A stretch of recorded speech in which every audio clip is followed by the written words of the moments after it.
I was actually a really big fan of Dexter back in the day. The early seasons, probably the first 5 seasons or so. I think it went 8 or whatever, and I think it fizzled out, which tends to happen with shows. If they try to drag something out, they just can't stay consistent. So I thought that it fizzled out. But New Blood, I didn't watch New Blood. I read the premise of that, and it sounded really stupid. Plus, the way that Dexter ended, I had no interest in New Blood. And from everything I know, watching scenes and listening to discussions, I know everything that happened in that show, and I'm glad I skipped it. The prequel doesn't appeal to me just because it doesn't look stupid. New Blood sounded stupid, it looked stupid, and it sounds like it was stupid. The prequel is just because I've already seen Prime Dexter. I don't really care about the early years. I feel like I got enough lore dumping from the flashbacks and everything in the original series, and it's just more of it just doesn't interest me. Not that it looks dumb. But so to kill time, I was like, I'm going to give Dexter Resurrected a shot, and Surprise, motherfucker. I actually liked it. And I say Surprise, motherfucker. is because I'm actually a pretty harsh critic. I dislike most things. Now, it's rare for me to like something, even more rare for me to recommend something. I'm not going to recommend as in this is good, you should watch it. I'm just saying it's good enough for me. I'm enjoying it right now. Now, the reason I wouldn't recommend it is because it is pretty half-assed. It is plot device leads to the plot point to the plot device. We're just moving. Everything's just real convenient. And there's no way for me to talk about this without spoilers. So spoilers of Dexter Resurrection episodes 1 through 5. If you've seen them already, cool. Let me know what you think in the comments. If you haven't and you're interested, go check it out. Or if you haven't and you don't care, you just kind of want to listen, that's cool too. And welcome. So it takes place right after New Blood. Dexter's been in a coma for 10 weeks, apparently. But the police chief claims she shot Dexter, not his son, Harrison, who's in New York City right now. But she claims that she shot Dexter, and then that when he killed the cop, it was self-defense because the cop shot at him and Dexter was unarmed. So all of those problems have gone away, except for Batista, who's still on to him about the Bay Harbor Butcher thing. So Batista's there when Dexter's waking up from the coma. And conveniently, because Harrison in New York City works at a hotel, intervened when some dude was perving on some chick.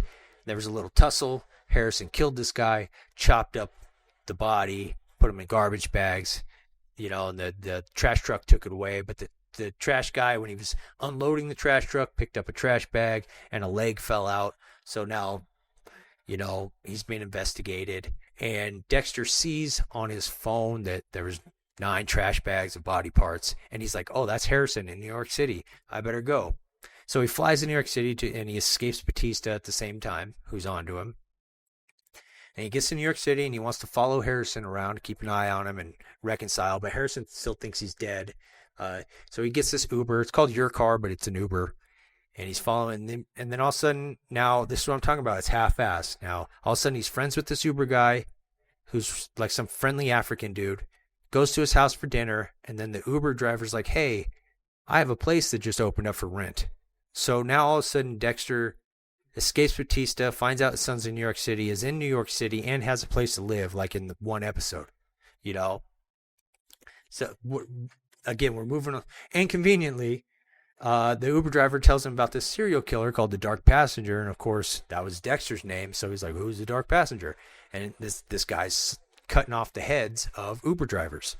So now all of a sudden he wants to kill this serial killer's killing these drivers. So we're just all of a sudden, bam, now he has a target. And he dispatches that guy super quick.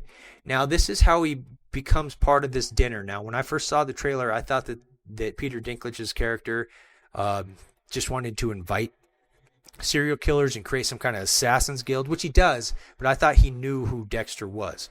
Now he doesn't. Dexter took on the identity of this Uber killer because he found an invitation that was left there by Uma Thurman, who's Peter Dinklage's, his name is like Leon Prater. She's his right-hand man, but I don't think she's really into it. I think what it is her mom is sick and Peter is a billionaire, is paying the bill, and he's kind of got her by the balls, but she does all his dirty work or whatever. So she left the invitation.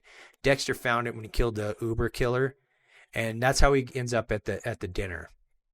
But Harrison's being investigated, so he's nervous about that because he's like, well, Harrison shot me. He doesn't want me in his life, but I have to make sure he doesn't get caught. So they're doing that little dance, and he's talking to his dead dad like he did in the original series or whatever, and tiptoeing around that. But we're still moving because now all of a sudden we're at a dinner, and he's meeting these other characters. You got Neil Patrick Harris, Kristen Ritter, I think the dude from Modern Family, that one of the fat gay guys, and then there's one other dude. He was like Polka Dot Man or something. Now, Peter's character, Leon, has this trophy room, and this is where they started to get me with the member berries. All right, this is kind of what, like, even though it's fast-paced and kind of half-assed, this is what kind of sucked me in. And he's showing this trophy room, and he's got Dexter's slides, blood slides in there, you know, and he's got the bed that he killed his brother, Dexter killed his brother on, you know, he's got that.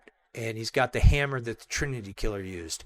So all those little, I think that's part of what I'm saying is, I know it's half-assed and they're moving pretty quick, but I feel like, and it's so hard to have confidence in modern Hollywood, but I feel like they're trying to get back to something. That's why they're hitting those member berries, and it could be a bait and switch. Like, here's member berries. You guys remember that? That was cool, jangling keys and everything.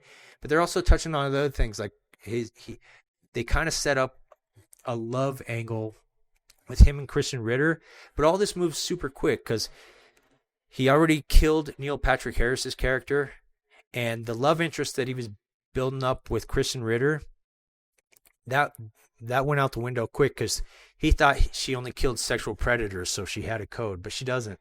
That's just how it started, and she just likes killing. So I thought he was going to kill her all of a sudden, you know, and we're just talking like 3-4 episodes in, and he already got rid of one of the serial killers from the dinner, and then now he's about to get rid of another one. But what happened was, because he did end up meeting up with Harrison, and Harrison's like, get the fuck away from me or whatever. But he's like, well, because Harrison had this watch from the guy that he killed, and it was like the telltale heart. He couldn't stop it with the ticking. He's like, let me have the watch and let me comfort you, you know, come back to me when you're ready or whatever that little nonsense was.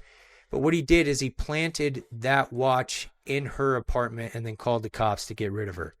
I know I'm not really telling the story very well. I apologize, but it just moves so fast paced, and that's why I wouldn't recommend it.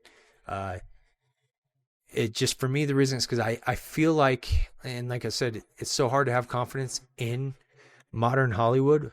But I'm hoping what they're trying to do is just wipe the slate completely clean with all this half-assed, like, oh, he's not wanted for murder or whatever. The police chief made this go away. Okay, we're in New York City. Okay, he's got a place to live. Okay, he killed a guy, and now he's got his in. He's pretending to be somebody else to, you know, stalk these other serial killers. And I feel like they're just trying to be like, okay, that was cool. Fast forward. Now let's get to something to where Dexter is a serial killer in New York City, which could be fascinating. So with its flaws, I'm digging it right now, but that's why I wouldn't recommend it. And so I'd say I'm going to watch a couple more episodes. Maybe I'll do another video. I'm definitely going to watch it and see all the way to the end. I don't know if I'll do another video. I just want to do this because it's rare for me to like something. So I just wanted to do a video real quick. So I think I can get past all the half-assery. And I'm not going to be a total sucker for member berries. That's not going to just make me forget everything.